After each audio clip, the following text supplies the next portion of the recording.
this is going to be an episode on how you salvage parts for a diff for your car. Now in this case, I've gotten this free diff from an Fj45 front drum axle, and I got also from him free a pretty rusty cab, but be a future project. Needs a fair bit of work. As you can tell, there's holes everywhere. I was going to chat in the scrap yard, so I thought I might as well give it a go, see if I can fix it up, but it's going to be down the track future job. But anyhow, this is not today, this episode is going to be about how to salvage this, / a quick pour down on how you pull this apart. Drum axle, if you're ever curious on how you pull one apart. So first of all, ideally you want this up on a high bench somewhere so it's easy to work on. In this case, it's fucking heavy, very heavy, and awkward to move, so I've got to pull it apart in the trailer, hanging from a ratchet strap so it doesn't touch the floor. Very good. Very, very, very good. So, let's get started. So, first of all, you'll need to remove these front hubs. Now, when you do remove these front hubs, I don't know if you can tell, we got that little locking tab there. So, what you want to do is get your screwdriver under the thing. This is where it gets become holding the camera and doing it at the same time.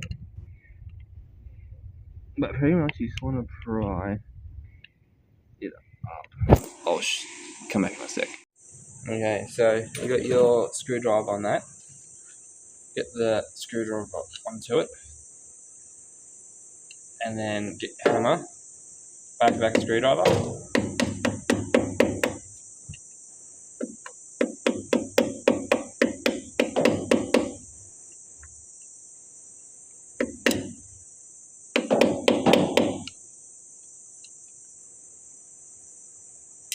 Maybe allow Cummington.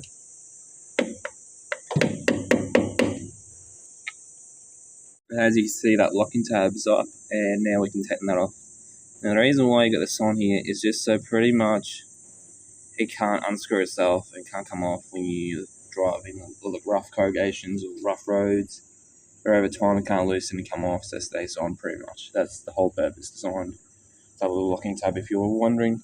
So now pretty much rinse and repeat that for all the other ones, which I'll do, and then I'll get back to you.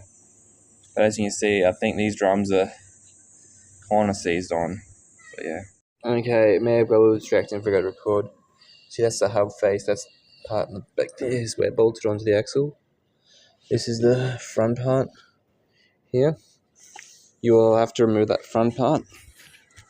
And then there's going to be this little clip here, which you'll probably need like 2 screwdrivers and kind of push it apart and pry it apart.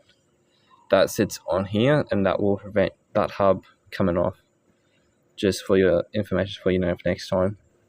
Now, and you see we've got that off now. We got access to that part there. Now, to get that off, that lock nut, there'll be another little lock washer. See it on the bottom there? It's might be hard to tell. There's a little lock washer that's same as before on the front of the hub. Then it's come off. Now, I purchased one of these. This is a hub socket tool. So it should, fit straight on top. So you can unscrew this. You'll need this, especially if you want to do the bearing adjustment, preload, and tension shit. So this is also another worthwhile buying tool. This was like, I think, $50. Came with some lock tabs and washers from, I think, Auto Parts one, I believe. But yeah. So pretty much now, same thing as before. Now, I figured out another good little trick. Make sure you put all your parts in a container so you don't lose them too. Ideally, if you're especially somewhere that's not very, clean environment where it's all dirty and shit, get that hammer, get your screwdriver in there, and then just hit it with the hammer, and it'll come off a lot easier, I found. It's another good way of doing it. But yeah, I'll do this and I'll see you in a sec. As you see now, I managed to get them off.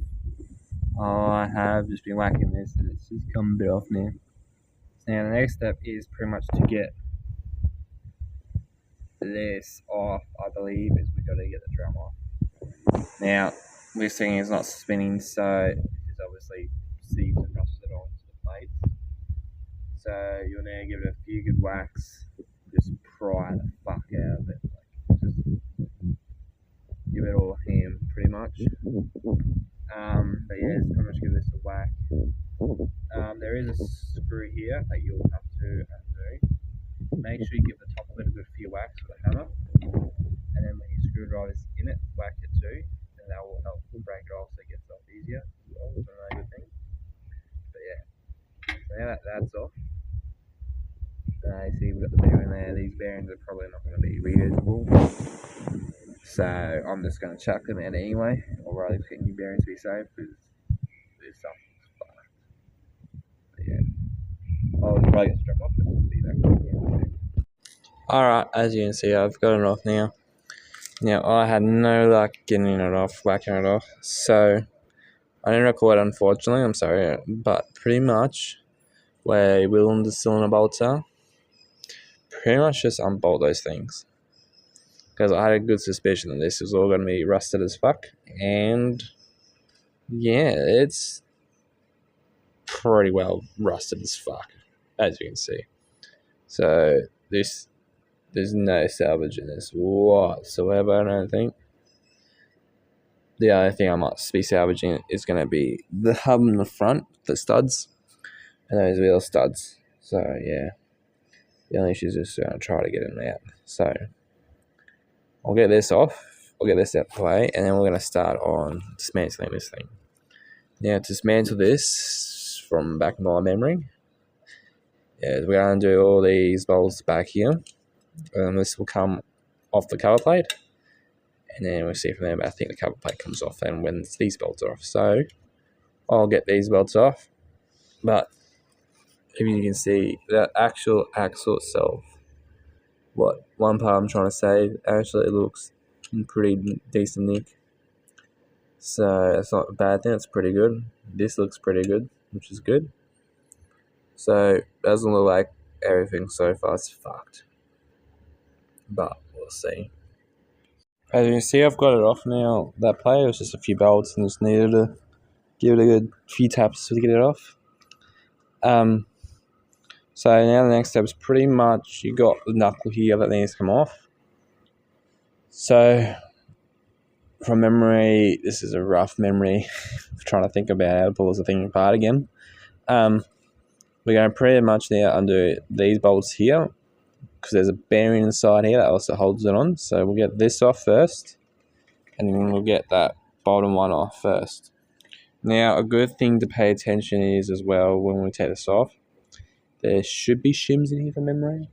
Make sure you put the same amount of shims on top and the bottom, or you have to, where you got knuckle alignment, where you're going to get the right measurement, which I will show in a future video. I'm planning on doing it with my car. I'm going to rebuild the whole front end, and I'm going to real in-depth detail on it. But for this one, for the sake of it, I'll probably try to keep the old shims, the spares, try not to damage them. But yeah, she's pretty well rusted out, as you can see. That is all just, by the looks of it, rust and dirt that just came out of it when I dropped it on the floor. So I don't think it's going to be salvageable in the end, unfortunately, but it is what it is. So we're going to now get this thing going. Now I'm going to try to save these tie rod arms, I believe, from memory they're called. And as you can see, this thing's absolutely seized on. This should swivel, but it's not. So this is seized on. I will pull that apart for more parts, and I'll show you that later on. But we'll get to this part now. Now we'll just get, I think these, I believe, if you're wondering what size these bolts are, these are a 14mm bolt socket head. And the tops are definitely not a 14 either. So I'll get this off and I'll be back in a sec. Now as you can see, this is what one of the day washes look like. Like a cone, wider top, narrow at the bottom. And they're pretty much just in that little almost zoomed in. There we go. It's kind of sitting there. Now, the little trick I found is you get whack it loose. Oh, sorry about the angles. Shit, cameras. Sorry, I just recorded and I just realised it wasn't recording. As you can see, there's a screwdriver in here. Now, the best way I just found out, sorry I'm moving everywhere, is whack a screwdriver in this little gap. They all got a gap. Lock it in there, whack it in there, and then it was widening it up and making it easier to come off.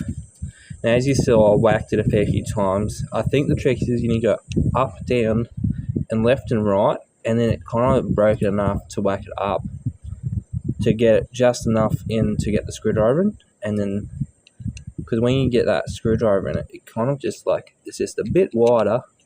It makes it come off a lot easier, and you don't damage it as much as I do with the other ones. Some of them are absolutely munted them. So that's a little trick for you if you're ever trying to get them off. Now that this is off, I believe it should just come straight off. But I got a feeling, you're going to learn with me again, it's been a while, there's a bearing on this thing in here. So I don't think this is going to fully come off just yet, I believe. So what I'll do now is I'm going to do the same thing again with the bottom one. So same process before, just do the same thing again pretty much. So not too complicated, but yeah. I think this diff might be fucked because you should be able to spin this.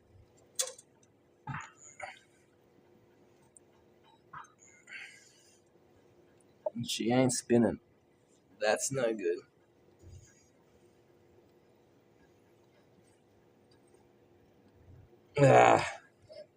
That diff might be fucked actually. I was hoping it was just pull the CV out while it was here. Because I thought you can. I could be right. But I think the diff seized. I'll go 10 diff and I'll be back. Alright, diff is not spinning, which is probably not a good side, to be honest, if it's not spinning. Fuck. Hopefully the inside's good, we'll see. I haven't got much hope now if that looks fucked. So I'll remove those 8mm on the back and I'll come back to you. Okay, so the current plan now is I'm going to start pulling apart that side. Ratchet strap it up too, hopefully. Start pulling the other side off, and then hopefully, once the drum is off, this diff will spin, hopefully. If the diff doesn't spin when that side's apart, then that means this is probably seized. And it's fucked, which is not going to be a good thing. So, yeah. Either way, we'll pull that side apart now, get that apart somehow, with all that in the way, and then we'll get this, try to see if we can get this side finally apart. But yeah, let's get to it. As you can see, I've got the CBA now. I do apologise, I may have got a bit distracted and fucked around with it and trying to get it off. I'll give you a quick rundown. So when you pull it out, you want these little flat parts here. See where it's curved and then goes flat like that? You need the flat parts in line with that flat part for it to come out. Otherwise, it won't come out. So you need to make sure that's flat part. It's not flat part there. Otherwise, it won't come out. As you can see, these CVs are pretty rusted and manx, so I've got not much hope for the inside diff. Go around. Oh. Suck it. This one, I got this one out too. This one looks a bit worse, where the gears look fine. It is absolutely caked though. Anyway, it looks like grease and a bit of rust, but like it hasn't eaten through it. So there might be a chance that these are savable. The diff, however, I don't know if it's got a chance of saving. We'll see.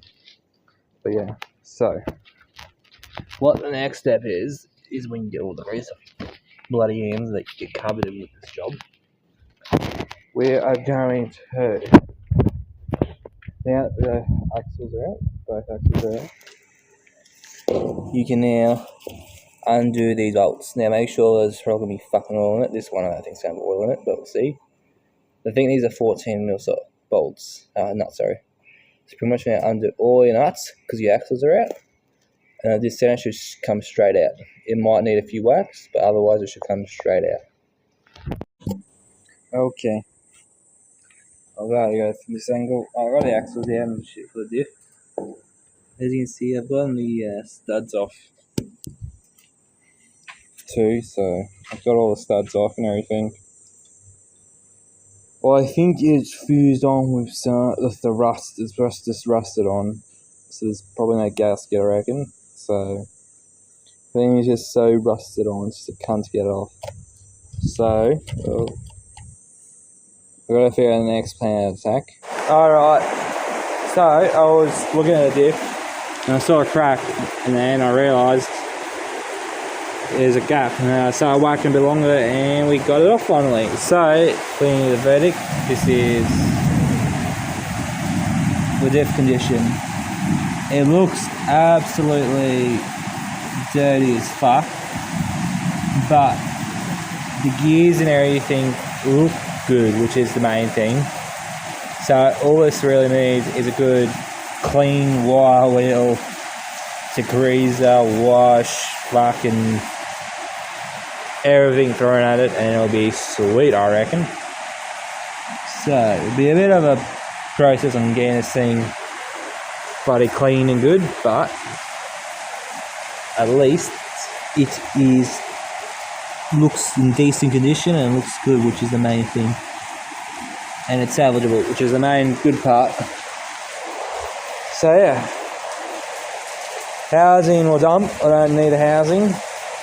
I would like to keep a spare housing, but I've got no space for it. As you can tell, the spare part slippery sat here, and I'm going to put it in another trailer that's going to take up space. So yeah, is what it is. But yeah, so hopefully you enjoy this video now of the complete dismantle, pretty much of it. But yeah, enjoy your weekend, do projects, and have fun.